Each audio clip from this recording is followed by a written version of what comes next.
For a second, I didn't recognize that I wrote that biography myself. So much of jargon in it. So I'll thank you very much for inviting me to give this talk. Considering the situations outside, it was a great opportunity for me to kind of focus and think something constructive rather than getting really frustrated. But anyway, so what I'll be talking today is some of I'll be sharing some of my recent work and reflections from that recent work, and this is mostly a work in progress talk.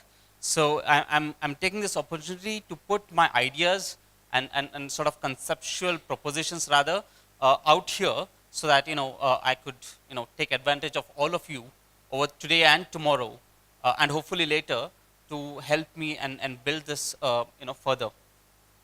So as my bio briefly was talked about, my focus or my area of interest is in the intersection between technology and healthcare and design, of course, right? Now, healthcare in India, we don't have to go into a long discussion about what's the problem with healthcare in India, right? So but I'd like to start from there. It's always nice to have an opponent, right? To have some sort of you punch them down and you feel good. So my opponent here is the way that healthcare is being conceptualized, is being produced in India. And usually, are there any advertising professionals here? No? Okay. But I just want to say that advertising professionals are very honest, you know. So let me just give you one example of an advertisement. This is a new hospital that came up in Hebbal, right? And the billboards near in at least in North Bangalore were filled with these ads. And they're very honest here. The honesty is in the tagline, right? We'll treat you well. That bold tagline is their USP. We'll treat you well. As if no other hospitals treat others well. So treating a patient well is a USP in a hospital. Wow. That's the healthcare that we deal with. And look at who are they asking to come there. Well-to-do, retired, I mean, they have 4 more images, but I'm picked this one. But well-to-do retired person wearing a golf hat. Most likely, taken on the golf course itself. How many of them are there, So is that the healthcare that we are looking at? Is it sustainable? These are the larger questions. And one thing, and where does this come from? Where does this conceptualization or this way of producing healthcare comes from, right?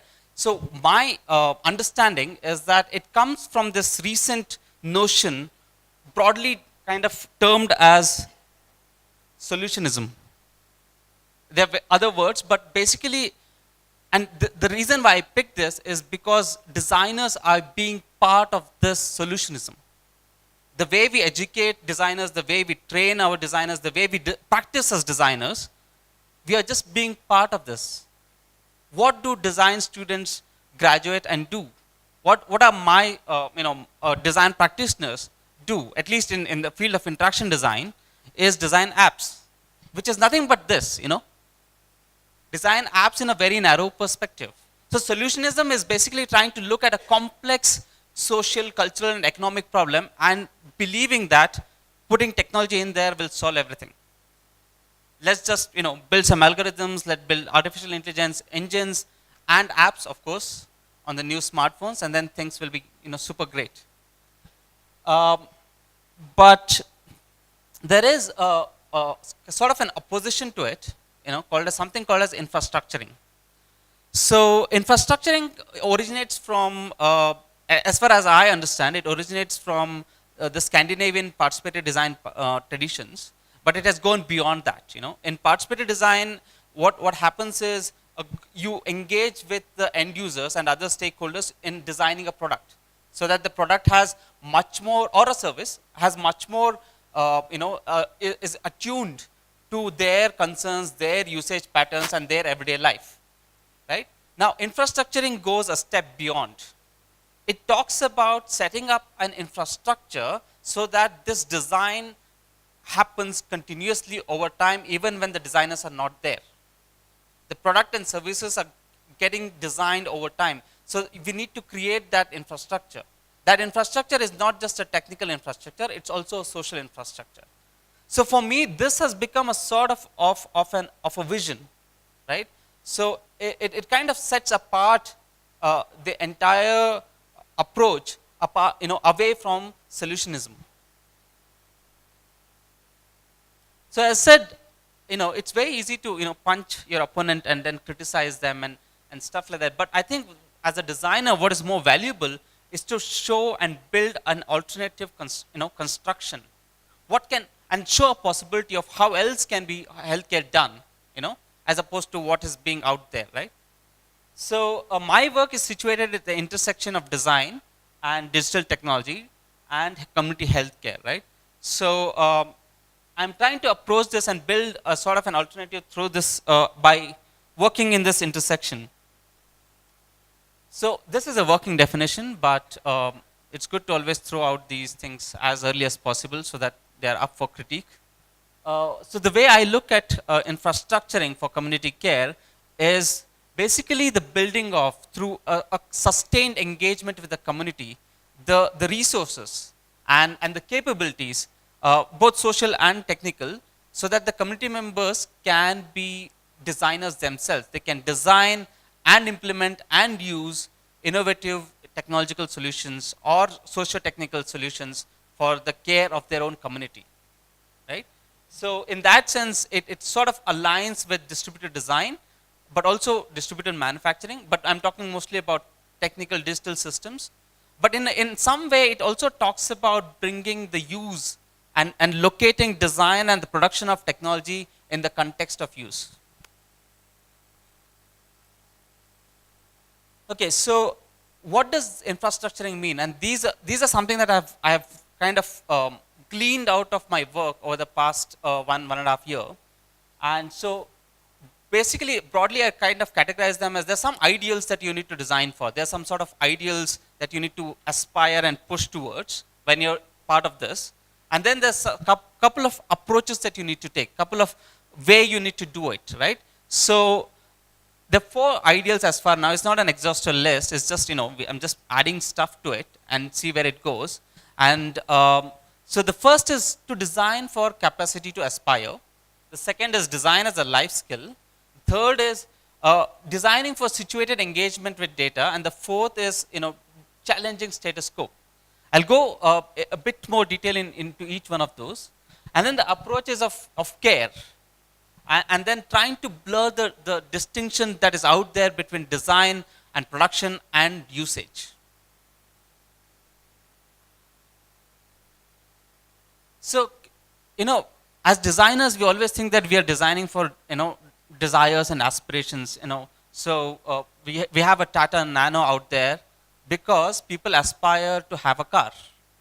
But nobody questions what does a car, how does and what sort of a system makes a car an aspiration? What makes a car a desire? Why can't traveling in a metro be a desire?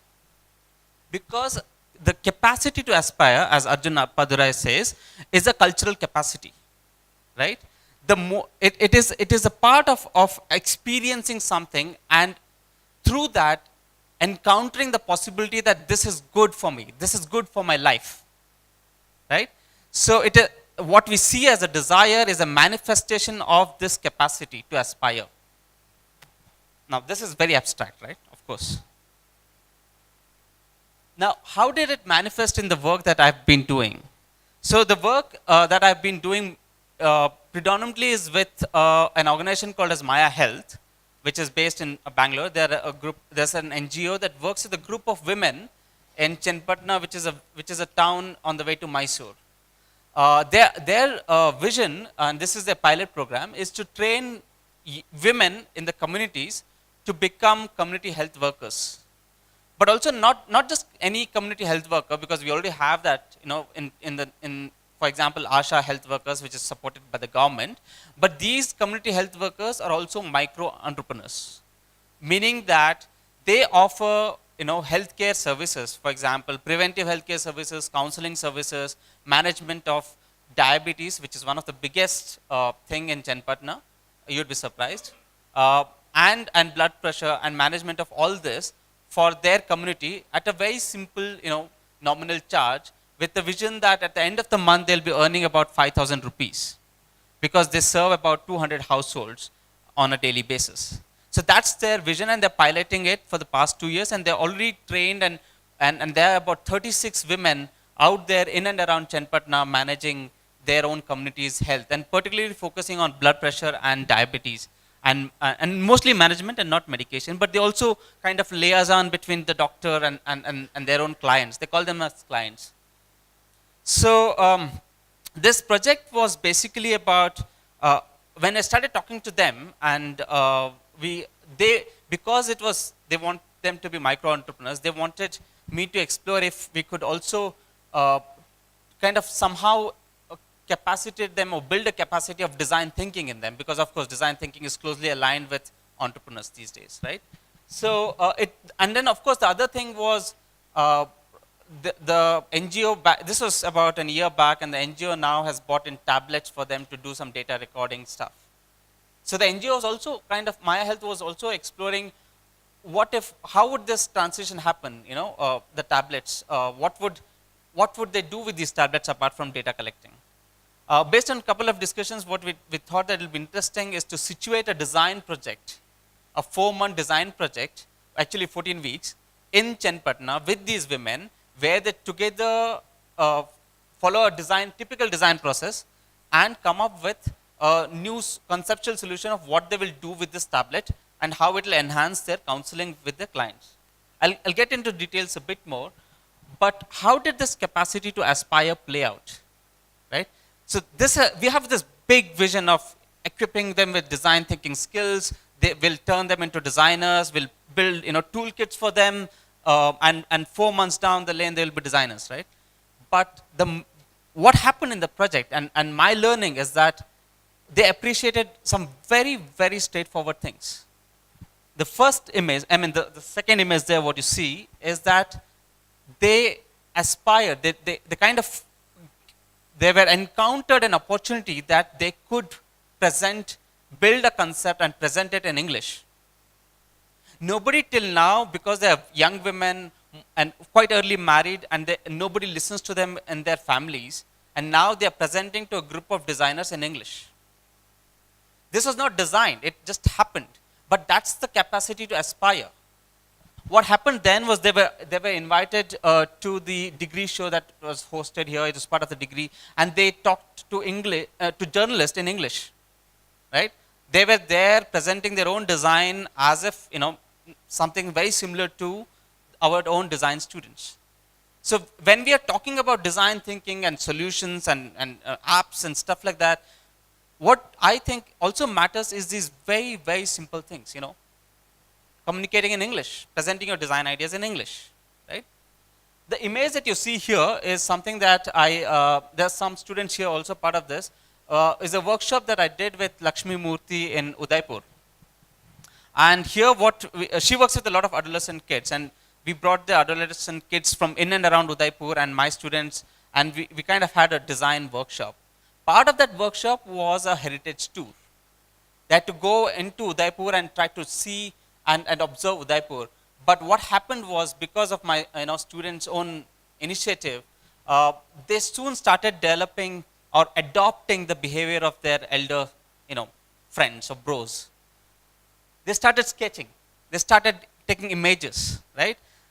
That's the thing. So for them, it's again, and as it opened up an opportunity that they can go through a heritage site not as people, but as designers. What does designers do? They sketch. Let's also sketch. So it's as simple as that. So in a way, when I talk about infrastructuring, one of the key principles is to trigger or open these opportunities for aspiration at a very basic level. So when we talk about skills, here I'm talking about a bit more basic or a fundamental level, which goes beyond skills, which is this notion of aspiration. So why do I need to do something different? Why do I need to think different? What is it in for me? So that's something that we need to consider. Design thinking has been talked about a lot these days. It's as if design thinkers, or especially professors in the Western world who claim to have their own hold on design thinking, it's as if they're trying to see what aspect of human life is left for us to colonize, right? We talked about management practices, we talked about engineering practices, everything needs design thinking. So finally, there's this Bernard Roth, I think he's from Stanford. Um, okay, you know what? Self improvement. That's left. Let's colonize that. So we have a book out there and articles about how design thinking could be a tool to improve yourself. You know, which is for me, kind of, it is an opposition, but also at the same time, it goes much more deeper. If we try to, not back design thinking as a series of tools or series of steps or something that you can do as an instrument, but what if we consider design as a life skill, right? So there are a lot of, like, for example, this came from my conversations with Lakshmi Murthy, and she works a lot with adolescent kids and in terms of sexual and reproduction health and other issues over 20 years, right?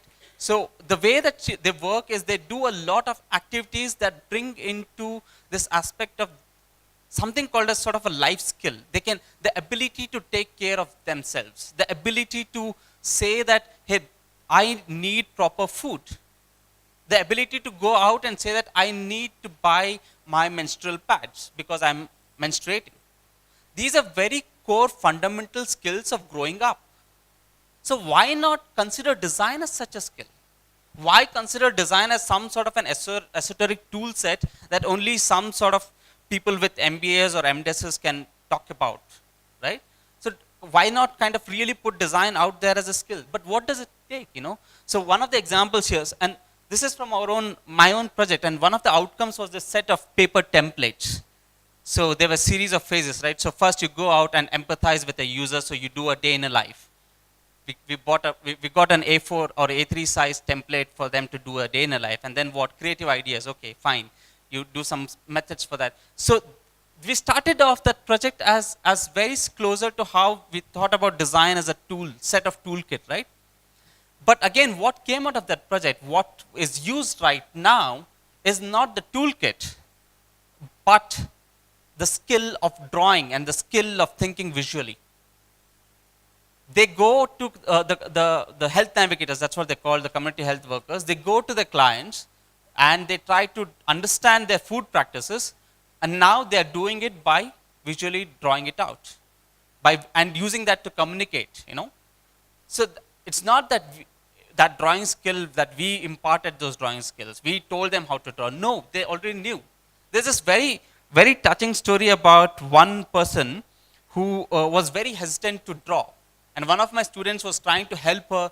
You could draw whatever you draw, you do it, right? And he was trying to kind of play down his own drawing skills, so that she gets a bit of confidence.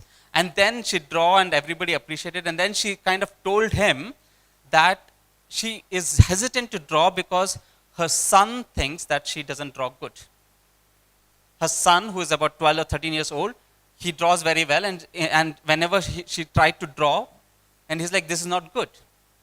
But that's the thing, So when we look at design as a life skill, it's these very small bits, about drawing and visually thinking that somehow we claim to have in these esteemed institutions, but it's already out there. Why can't we bring that? But it's not. So as I said, it's not a problem. It's not just a problem-solving tool. It's a sensibility to something. And what is that sensibility, right? It's to collectively explore future possibilities, to tinker, to see where it goes, to take a leap of faith. It's something that we all do in a sort of a design studio, right? Can we, as we are talking about infrastructuring, can we create these spaces in communities, in their homes, maybe in their community halls, where they could come together and tinker the possibilities for themselves, for their own better care?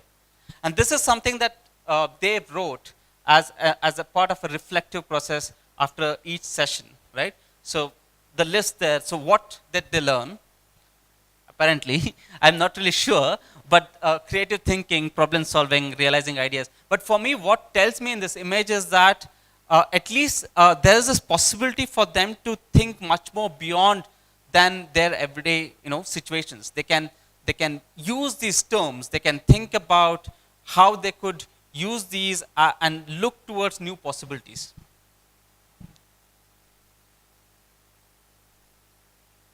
This is the third ideal, right? So this is about designing for situated engagement with data.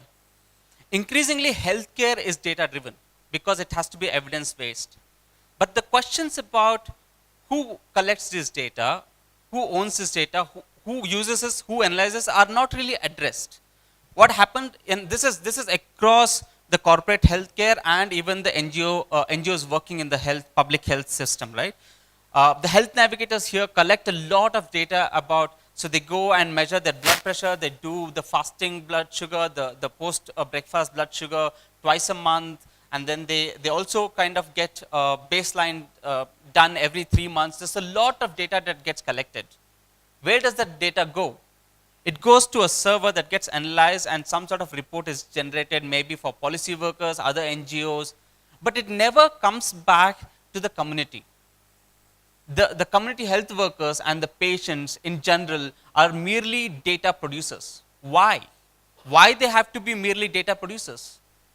Why can't we think about solutions or platforms for them to engage with their own data?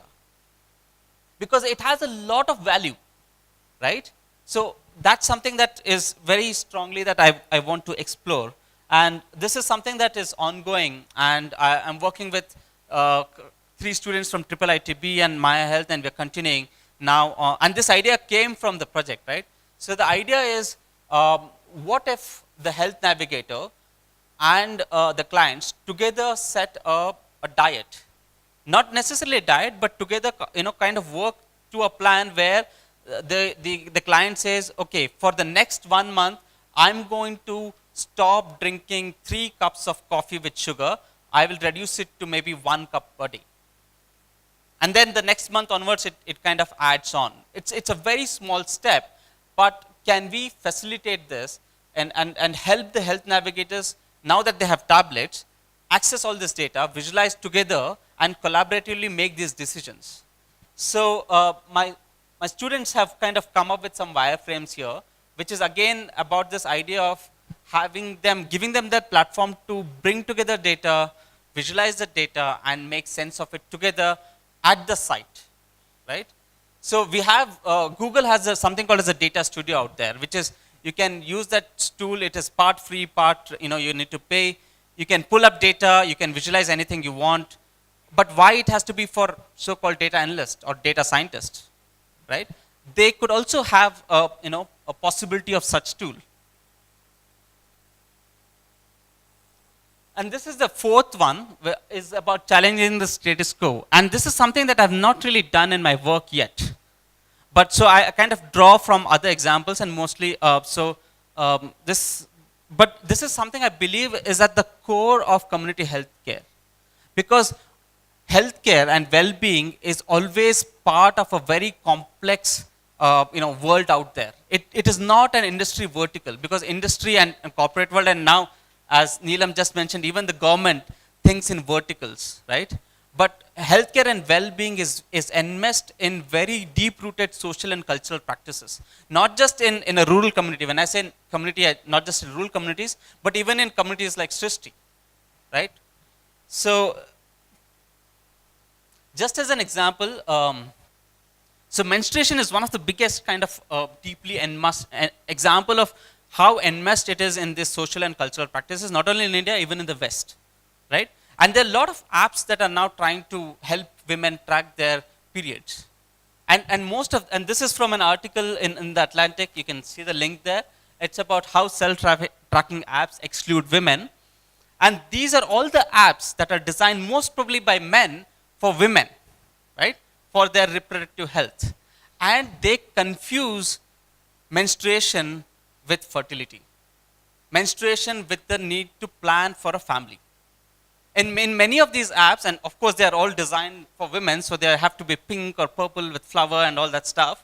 But going beyond, many of these apps allow that the data that is tracked is sent to their male partners. So in many ways these are quite problematic. But so what happens? So okay, we can say that okay, maybe this is designed by men for a totally different set of women. So what happens when women get into the picture? So how much time do I have?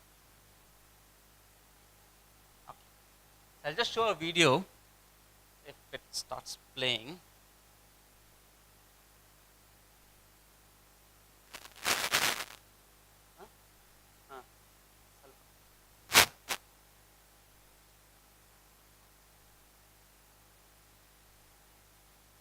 So this is a smart tampon. This is a company in the Silicon Valley that makes smart tampon, and it is co-headed by a woman.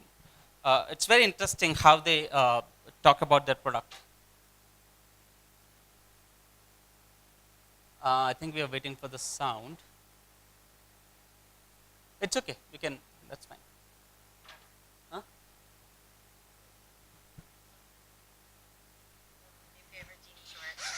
Wait, what? How did you know how full her tampon is?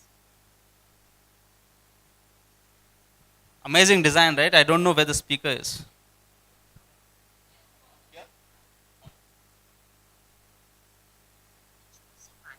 The world's first tampon monitor. Our aim is to empower.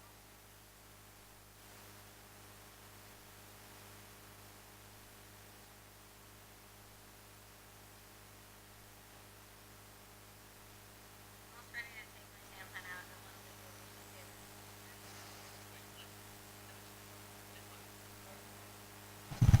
Can you hear that? World's first tampon monitor. Our aim is to empower women and to obliterate the period anxiety that plagues virtually 51% of the world at some point in our lives. We're here to bring peace of mind, period. MyFlow is a tampon monitor that lets you know when your tampon's full and needs to be changed. Just insert your tampon as normal, feed the pill into the monitor, and clip your flow monitor onto your waistband or underwear. The flow monitor will light up to show you successfully connected and begin transmitting data to your phone. You can use your app to customize your notification timing and text.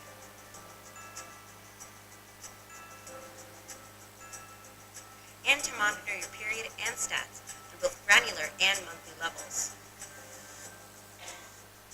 When you're not using it, the monitor slides into a keychain for easy storage, so it's always there when you need to check your flow.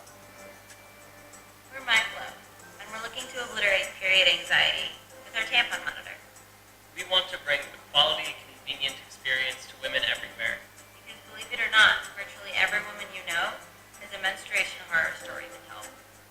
Building MyFlow has brought us on a journey to experts all around the world. California, To China. Bulgaria, And now we're ready to use our insight. bring you insight.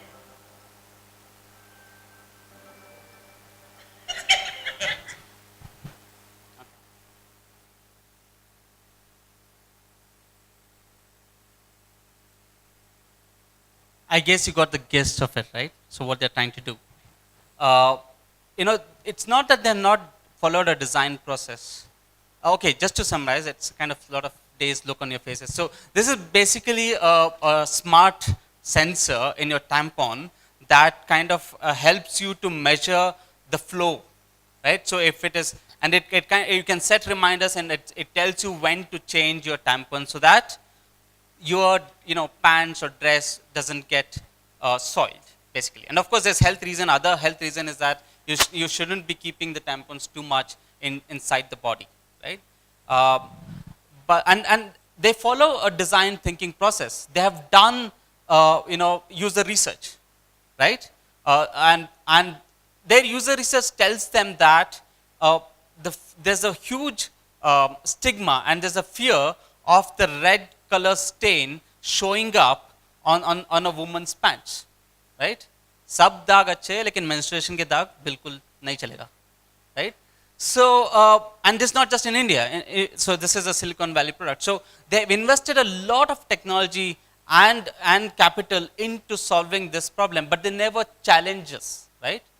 So now let's look at, this is my favorite slide in all this, because this is the work of my, who has become a very good friend, Lakshmi Murthy, and this is a work of hers, and I'm quite fortunate to see this in action and kind of present this here. And this is the cloth pad that she and her team have designed. So when she started out doing this, the women in the village, the girls in the villages and the women in the villages did not wear underpants.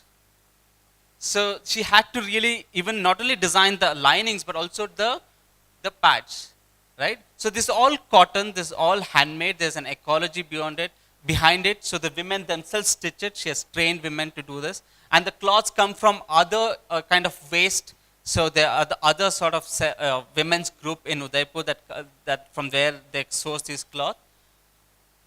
So apart from very deep-rooted design sensibilities that are very close to the community that she belongs, she's also slowly challenging the status quo.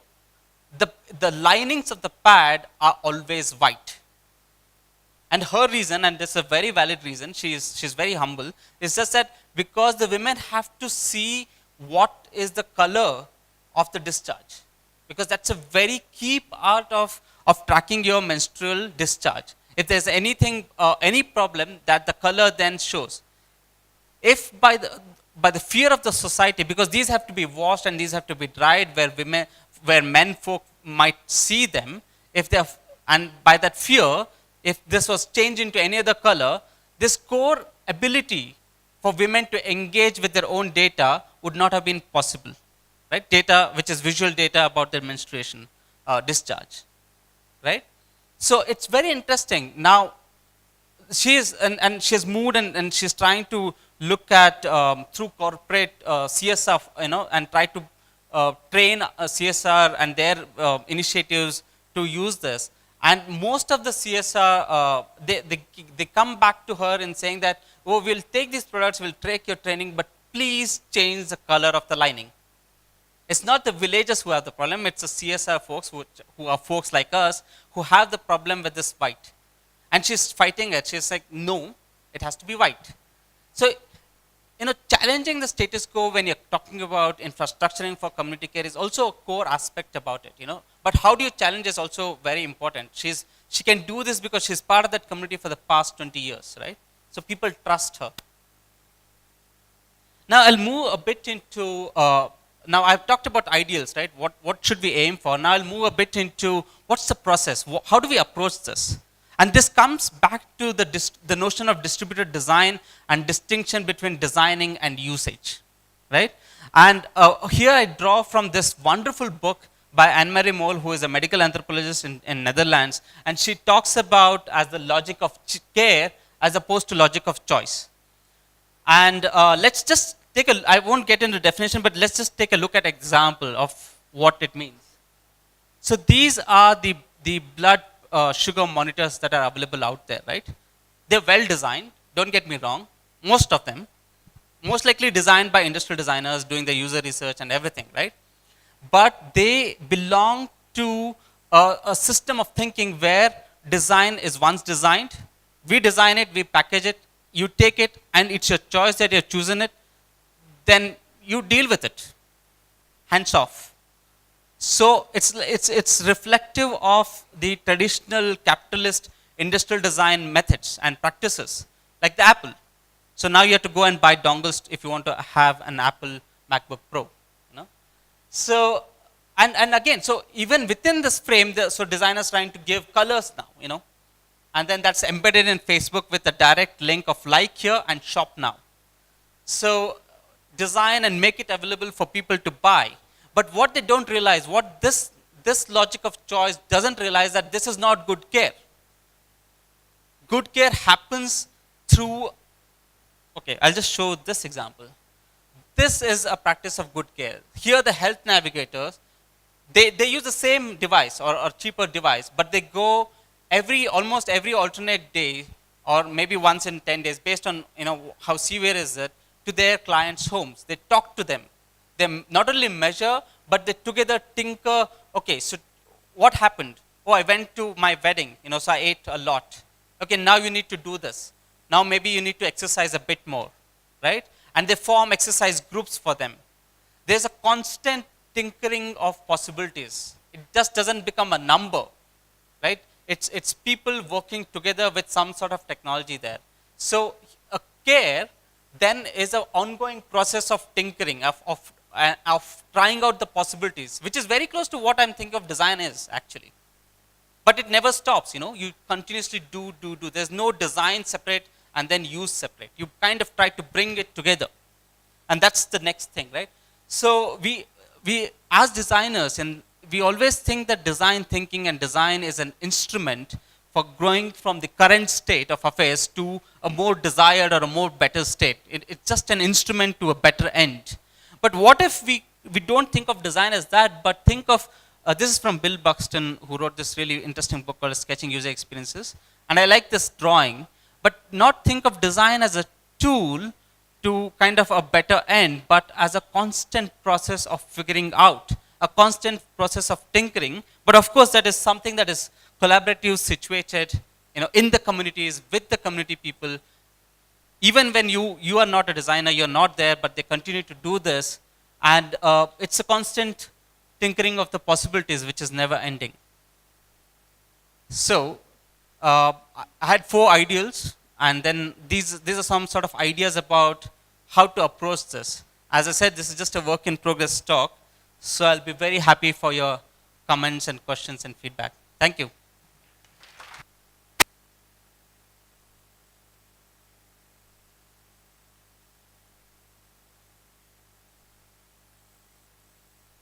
We'll take maybe 2 questions, or 2 or 3 questions, because we'll also have lunch as well shortly, so yeah.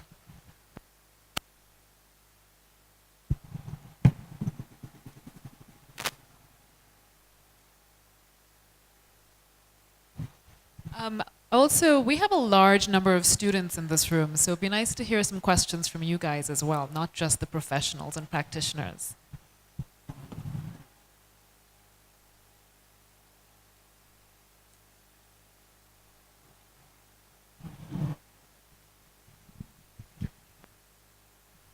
Yeah, hi. My name is Nadeem, and I do product design here, Srishti. So you talked about, good design and bad design. I would say bad design. You didn't say bad design.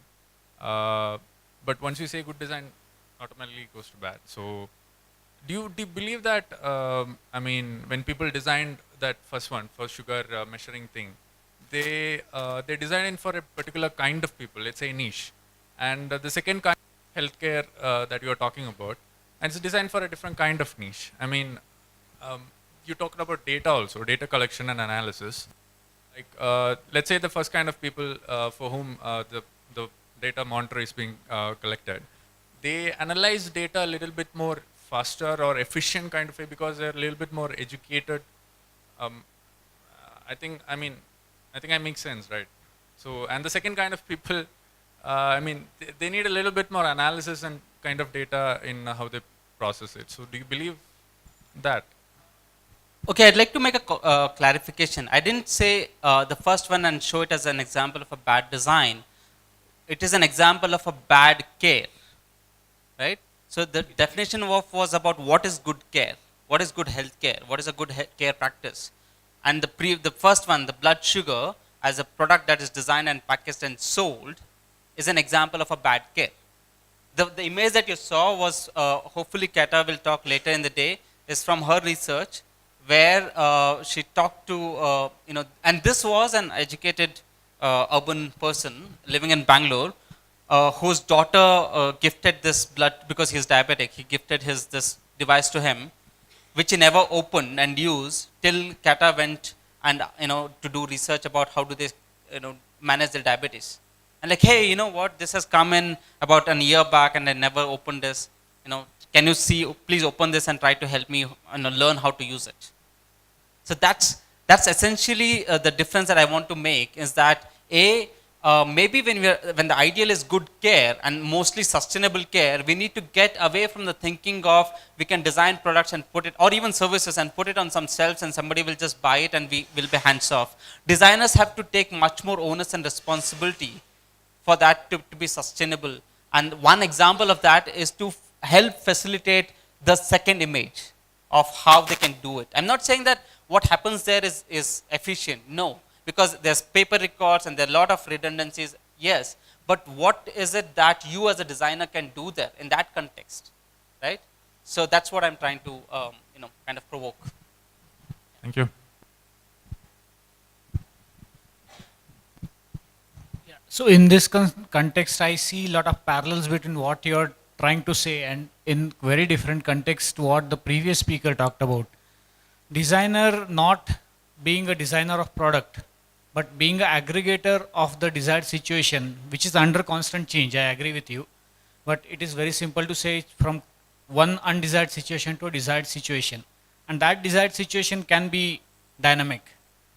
So you are talking about not only one product designed and just given it to them, but an aggregator who thinks about how all these products can be in constantly use and result into a dynamic desired situation. And I think Carlo also talked about when he talked about not product, but uh, the word he used is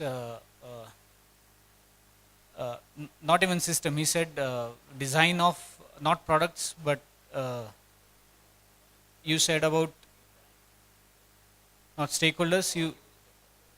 Unit of satisfaction, right? So we are not giving a blood monitor, but unit of satisfaction is sugar under control.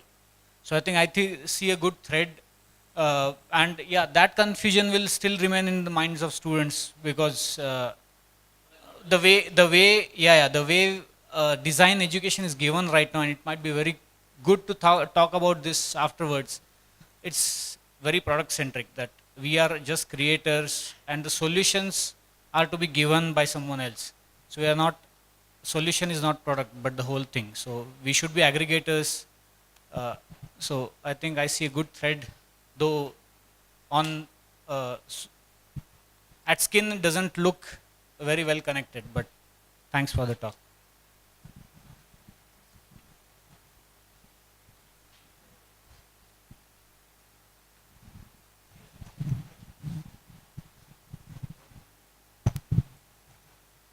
So we have this one of our course projects on community. So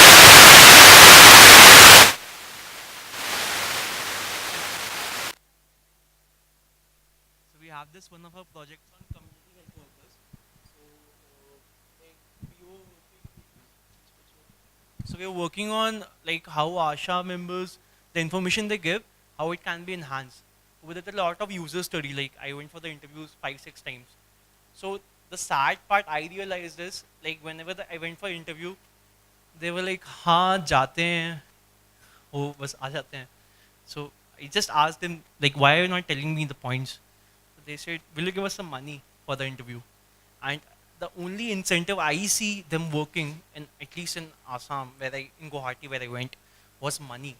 So I just have one question, like in the major sector of rural areas are covered by ASHA members, not by NGOs. So can we design some incentives rather than money that can help them actually, work with the more passion and, actually cater that area? I think that's a very good question, and this also tells the limitations of being a designer, right? My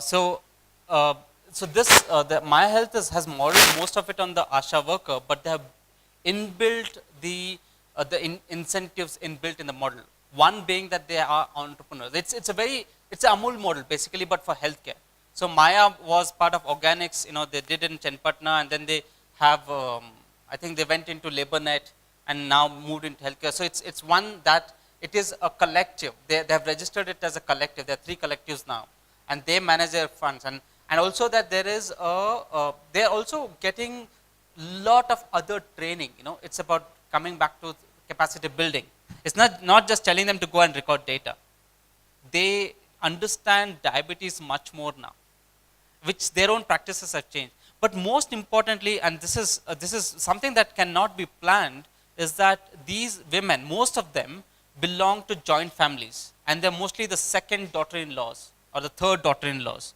They have no say in how the family is run. They literally no kind of a agency within the household. But for the past 2 years, now that they have become a quintessential point of contact in the community. If somebody has to go to the hospital, they come to her or they call her up. In the middle of the night, they come and ask her help. She walks in the street, they ask her help. Her own family now respects her. They listen to her. And that's a huge motivation and incentive that no money can give.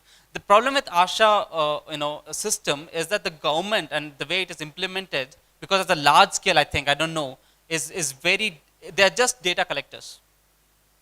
And their money is just given for the data that they collect. That's it. And you know how data can be collected, right? People come to survey and say, sir, I want to do a survey. Like, no, I don't have time. Just please sign here, sir. I'll fill in the data, right?